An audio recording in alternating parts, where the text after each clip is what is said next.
elections, when all these things are happening in the country, but we blame young people, and as the state assume it has monopoly over violence.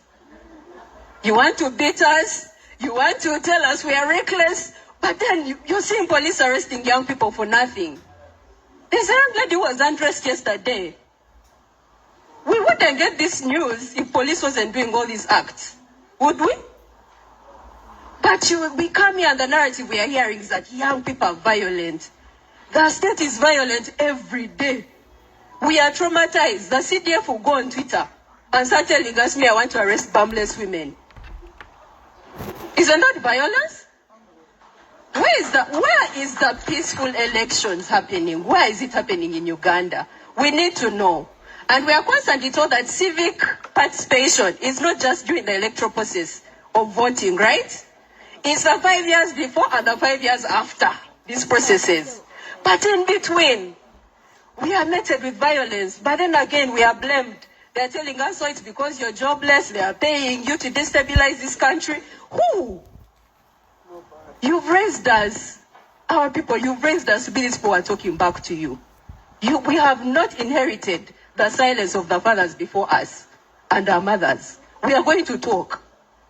So young people are not violent. That narrative has to change. We are doing our part for peaceful elections. We are pushing for proper electoral processes. But again, there are no ceilings to how much people are spending in elections. You're putting the burden on us and our future. How are we going to sustain this kind of elections in the coming years? 3 billion to contest for MP. You've talked about 3 million just to go to be signed and nominated. What happens in that period? People are borrowing billions and billions of money to sustain positions, to get into positions. What is your role? Why aren't you pushing your parliament? These are people you sit with in your saunas. They always tell us that's why decisions are made.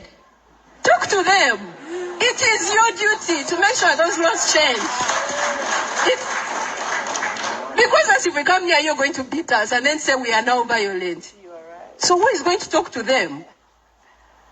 How are we going to sustain these elections in the coming years? When now majority of our elders are not here.